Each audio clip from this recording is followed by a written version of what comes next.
안녕하세요. 오늘은 코로나가 유행할 때 어떻게 결혼식을 진행했는지에 대해서 이야기해 볼까 합니다. 사실 결혼식 준비는 아무런 문제가 없어도 알아볼 것이 많은 과정인데 코로나라는 새로운 변수가 생기니까 좀 우왕좌왕하게 되는 것 같아요. 아마 이 영상을 보시는 분들도 저와 비슷한 고민을 하고 계시지 않을까 합니다. 그래서 여러분에게 아주 작은 도움이라도 되고자 제가 코로나 2단계일 때 결혼식 한 이야기와 몇 가지 팁을 안내해 드릴게요. 코로나 때문에 결혼식을 연기하거나 취소하시는 분들도 많으실 거예요. 근데 연기하거나 취소할 때 위약금이 있다는 건 다들 알고 계신가요? 사실 저는 결혼식을 취소하려고 했는데 그때 웨딩홀에서 제시한 위약금이 굉장히 비싸더라고요. 이 정도 위약금이면 그냥 결혼식을 하는 게 나을 정도였어요. 제 입장에서는 속이 쓰린 일이지만 웨딩홀 입장에서 보면 어느 정도 이해가 가더라고요. 제가 그 날짜를 취소하면 다른 사람으로 채울 수 있었던 이익이 없어지는 거니까 당연히 위약금을 이야기할 수밖에 없는 거죠. 그래서 저는 결혼식 날짜만 미루게 되었어요. 근데 날짜를 연기하더라도 알린 시기에 따라서 위약금이 있을 수도 없을 수도 있어요. 저는 놀랍게도 본식 3주 전에 연기를 했어요. 당연히 위약금이 있었겠죠. 근데 식대 일부를 미리 내면 위약금을 면제해주겠다고 해서 냉큼 돈을 입금했습니다. 그리고 연기를 할 때 날짜도 잘 고려해 보셔야 돼요. 왜냐면 식대 금액이 달라질 수도 있거든요. 이게 무슨 말이냐면요. 결혼식을 할 때 선호하는 날이 있잖아요. 만약 바꾼 날짜가 일반적으로 다들 선호하는 날이라면 식대가 오를 수도 있습니다. 저 같은 경우에도 식대가 원래 1인당 28,000원이었는데 29,000원으로 1,000원이 올랐어요. 오른 이유는 그 날짜가 다들 선호하는 날짜여서 1,000원을 올린 거라고 하더라고요. 그래서 저희는 하객 수가 총 150명이었으니까 식대는 총 15만 원 정도 더 낸 셈이에요. 근데 이렇게 식대가 오르면 약간 억울하잖아요. 그래서 할인을 받을 수 있는 방법을 찾기 시작했어요. 그때 식대를 현금으로 낸다고 해도 할인이 안 됐었고 인원수를 줄이는 것도 안 된다고 하더라고요. 그 대신 지역마다 캐시백 카드가 있는데요. 이 캐시백 카드로 결제하면 일정 금액을 돌려받을 수 있다고 하더라고요. 이게 지역마다 부르는 명칭이나 이미지가 달라서 몇 가지를 예시로 소개해 드릴게요. 우선 인천에는 인천 이음 카드가 있고요. 부산에는 동백전이 있습니다. 공공기관에서 발급하는 카드고 발급한 지역 내에서 사용하면 사용금액의 일부를 다시 돌려주는 카드예요. 그래서 가장 먼저 알아보셔야 되는 건 웨딩홀이 위치한 지역에 캐시백 카드가 있는지 알아봐야 하고요. 웨딩홀마다 지역 화폐 결제가 안 될 수도 있으니까 웨딩홀에서 이 카드로 결제할 수 있는지 사전에 알아보셔야 해요. 그리고 지역마다 시기마다 적용 기준이 다 다르니까 어떤 기준이 있는지도 따로 확인해 보셔야 되는데요. 제가 결혼한 지역은 카드 사용 한도가 정해져 있어서 식대 전체에 대한 혜택을 받으려면 카드 4개가 필요했어요. 그래서 부모님한테 웨딩홀 정산 전까지 카드를 만들어 달라고 부탁드렸고요. 저는 식대가 435만 원 나왔고 캐시백을 10% 받았으니까 총 43만 원을 페이백 받을 수 있었습니다. 과정은 좀 귀찮았지만 이렇게 큰 금액을 돌려받으니까 정말 뿌듯하더라고요. 어쨌든 식대도 식대지만 웨딩드레스도 결혼식을 미룬 사이에 새로운 게 많이 나왔어요. 이왕 결혼하는 거 새로운 드레스도 입어보고 싶어서 다시 골랐는데요. 확실히 시간이 지날수록 더 예쁜 디자인들이 많이 보이더라고요. 재피팅 비용은 신랑 신부 다 해서 총 3만 원 정도 들었습니다. 그리고 본식 날짜가 바뀌었으니까 청첩장도 다시 만들어야 했는데 그 비용도 10만 원 정도 더 들었어요. 그리고 만약에 신혼여행 관련해서 예약을 해두신 게 있다면 그 위약금도 발생할 거예요. 저희는 그 당시 예약한 게 아무것도 없어서 신혼여행 관련 위약금이 나온 것은 없었습니다. 청첩장 주문하실 때 몇 장을 주문해야 될지 고민한 적 있으신가요? 저는 청첩장 주문할 때 부족한 것보다는 남는 게 낫겠다는 생각으로 좀 넉넉하게 주문을 했었어요. 근데 생각보다 이 시국에 만날 수 있는 분이 굉장히 제한적이더라고요. 대부분 모바일 청첩장으로 대신했기 때문에 청첩장이 정말 많이 남았어요. 사실 청첩장은 매수를 50장 정도 더 주문한다고 해도 금액 차이가 크게 나지 않아요. 그래서 욕심부리기가 쉬운데요. 근데 이렇게 애써서 주문한 청첩장이 나중에 남았을 때 처리하기가 굉장히 곤란하기 때문에 저는 적게 주문하는 것을 추천드립니다. 특히 청첩장에는 개인정보가 있기 때문에 남으면 파쇄를 해야 되는데 알려지고 있는 제 청첩장을 보자니 좀 기분이 묘하더라고요. 그리고 요즘은 모바일로 청첩장을 많이 보내시죠. 예전 같으면 모바일은 성의가 없다고 생각하는 분들이 많았는데 요즘은 만나기 어려운 상황을 충분히 이해해 주시고 오히려 사진을 보고 싶어서 모바일로 청첩장을 보내달라고 하시는 경우가 있더라고요. 많더라고요. 코로나로 인해서 여러 가지 인식이 바뀌고 있구나 생각했어요. 그리고 청첩장에 결혼하는 사람과 지도도 나와 있지만 요즘에는 계좌번호가 빠지면 안 되는데요. 참석하기 어려운 분들이 많아진 만큼 직접 계좌번호를 이야기하기보다는 청첩장으로 대신 알리는 게 저는 마음이 좀 편하더라고요. 참고로 계좌번호는 양가 부모님 중 아버지 계좌번호를 넣었습니다. 웨딩홀 투어를 하다 보면 뷔페홀에 대해서 설명을 들으실 거예요. 제가 투어했던 웨딩홀에서는 뷔페 장소가 넓고 하객을 다 카운트하기 때문에 정해진 인원만 식사하실 수 있다는 설명을 해주시더라고요. 이런 점이 저희에게는 코로나 확산을 방지할 수 있는 좋은 점이라고 느껴졌어요. 근데 사실 이건 신랑 신부만 알고 있는 내용이고 일반적으로 하객들이 웨딩홀 상황을 알고 오시는 경우는 거의 없습니다. 그래서 하객들은 식사를 하시는 것에 대해서 대부분 거부 반응을 가지고 계세요. 그렇기 때문에 요즘은 전부 다 식사로 제공되는 게 아니라 식대의 일부를 답례품으로 대체하는 경우가 많습니다. 참고로 제가 진행한 웨딩홀에서는 답례품이 쿠키, 소금, 와인, 홍삼이 준비되어 있었고요. 웨딩홀에서 똑같은 비중으로 주문한 뒤에 식 당일날 하객들이 선착순으로 가져가게끔 하더라고요. 그래서 저는 식대의 50%를 답례품으로 정했고 양가 하객이 총 150명이었으니까 75명은 식사를, 나머지 75명은 답례품을 받아가셨습니다. 사실 비중 정할 때 웨딩홀에서 50%는 너무 많다고 하시더라고요. 앞에 진행하셨던 분들은 20%, 30%의 비중으로 했는데도 답례품이 많이 남았다고 해요. 그리고 남은 답례품은 신랑 신부가 가져갈 수 없기 때문에 남게 되면 너무 아깝지 않겠냐고 하시더라고요. 그래도 저희는 50%로 진행을 했고 막상 식을 진행하고 보니까 저희는 오히려 답례품이 부족해서 못 받아가신 분들도 계셨어요.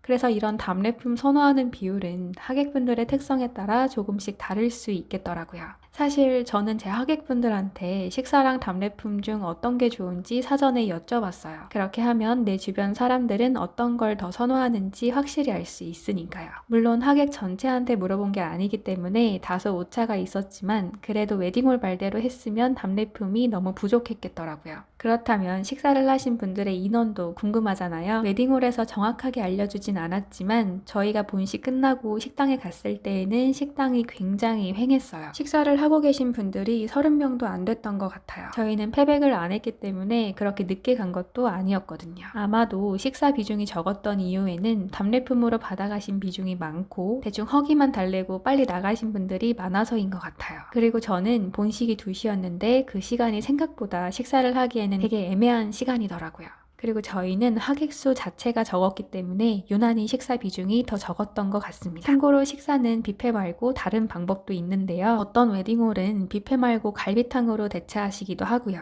또 어떤 곳은 도시락으로 제공해 주시기도 하더라고요. 근데 도시락은 약간의 제약이 있어요. 도시락을 식장 안에서 먹는 건 바로 나온 거니까 괜찮은데 도시락을 외부로 가지고 나가는 것은 불가합니다. 왜냐하면 밖으로 가지고 나갔을 때 도시락을 언제 먹을지 모르는 거고요. 보관 상태가 안 좋을 수도 있는 거잖아요. 그러다가 배탈이라도 나면 웨딩홀 문제로 볼 수 있는 거니까 아예 그런 가능성을 만들지 않기 위해 외부 반출을 금지한다고 해요. 어쨌든 식사를 대체하는 방법에는 여러 가지가 있으니까요. 선호하시는 방법으로 선택하시면 좋을 것 같습니다. 코로나가 확산되면서 사람들한테 청첩장을 전하는 일 자체가 조금은 불편한 일이 된 듯 합니다. 하객 입장에서는 축하해주러 가고는 싶은데 불특정 다수가 모이는 곳이다 보니까 가야 되나 말아야 되나 약간의 내적 갈등은 있을 겁니다. 당연히 일반화할 수는 없겠지만요. 참고로 저는 하객 속마음에 대해서 검색을 해본 적이 있어요. 제 하객은 아니고 다른 신랑 신부에게 초대를 받으신 분들인데요. 겉으로는 에이 그래도 가야지 하시지만 실제 속마음은 너무 가기 싫다, 걱정된다 라는 의견이 꽤 많더라고요. 그래서 내가 초대한 분들도 이런 마음이실 수 있겠다고 생각했고 예상했던 하객 수보다 훨씬 적게 올 수도 있겠구나 하고 미리 마음의 준비를 했어요. 그리고 이제 결혼식 하루 전날이 되니까 못 온다는 연락이 여기저기서 많이 오더라고요. 저한테만 오는 게 아니라 부모님도 그렇고 신랑 쪽도 마찬가지였어요. 만약 이 영상을 보시는 분들 중에서 하객으로 걱정을 하시는 분이 계신다면 그냥 마음을 비우시는 걸 추천드립니다. 그러면 우리는 어떻게 마음을 비울 수 있을까요? 우선 하객 입장을 한번 살펴볼게요. 만약에 임신 중이거나 집에 어린 자녀가 있다면 결혼식에 가는 게 쉽지만은 않을 거예요. 결혼식에 참석한 보호자가 간접적으로 직접적으로 옮길 수 있기 때문이죠. 마찬가지로 연세가 많으신 분들도 면역력이 약하기 때문에 결혼식에 참석하는 건 위험한 일일 수 있어요. 그리고 이런 점은 가족도 예외는 아니기 때문에 가족일지라도 참석하기 어려운 경우가 많을 수 있습니다. 저의 경우에도 할머니, 할아버지께서는 당연히 오지 못하셨고요. 다른 가족들도 면역력이 약한 가족과 함께 생활하고 있다면 오지 못했어요.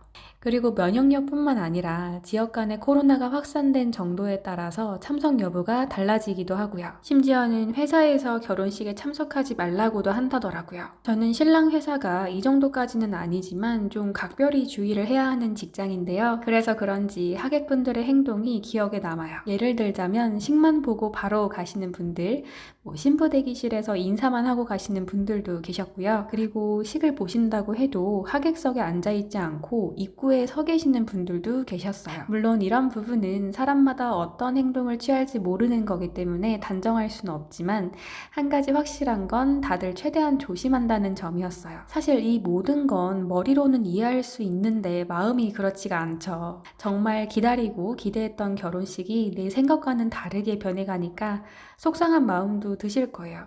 어렵겠지만 속상한 마음은 잠시 내려두고요. 미래를 약속한 예비신랑과 결혼 준비라는 달콤한 시간을 더 즐기실 수 있기를 바라겠습니다.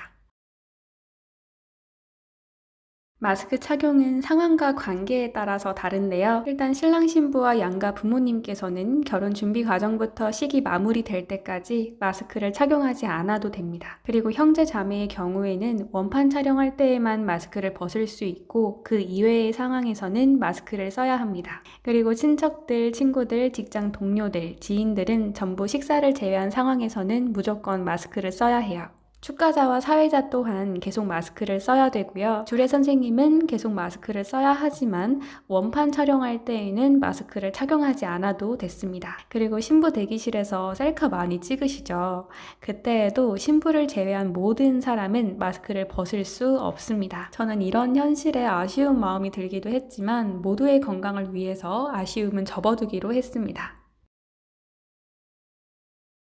축의금 받는 일은 아무래도 큰돈이 왔다 갔다 하는 일이니까 지인보다는 가족한테 부탁하시는 게 좋아요. 근데 축의금 받는 일을 하면 대부분 결혼식을 못 본다고 하더라고요. 그래서 가능하다면 직계 가족보다는 사촌들한테 부탁하시는 게 좋습니다. 근데 저는 사촌들이 시험 보느라 거의 오지 못해서 친오빠랑 사촌 동생 한 명이 해주었어요. 코로나 때문에 어차피 하객도 많지 않아서 둘이 하기에는 충분했다고 하더라고요. 근데 코로나 상관없이 부모님 하객이나 신랑 신부 하객이 많은 경우에는 축의금 받는 자리에 3분까지도 앉아 계신 걸 본 적이 있습니다. 참고로 저는 하객이 별로 없으니까 당연히 가방 순위도 없었고요. 특별히 필요성도 느껴지지 않더라고요. 그리고 코로나로 인해서 참석하지 못하는 하객들이 많아도 어차피 계좌로 보내주시거나 여러 방법으로 전해주시기 때문에 축의금을 다시 받지 못할까 하는 걱정은 안 하셔도 될 것 같습니다. 그리고 축의금을 정산해보니까 저는 230만 원 정도 받았고 신랑은 750만 원 정도 받았는데요. 저는 직장이랑 친구들 다 포함해서 10명 남짓 초대한 거라 축의금이 많지는 않았어요. 사실 축의금은 어차피 다시 나갈 돈이기 때문에 정말 초대하고 싶은 분들만 초대했고요. 그리고 코로나 단계가 높아지면서 하객 수에도 제한이 있었기 때문에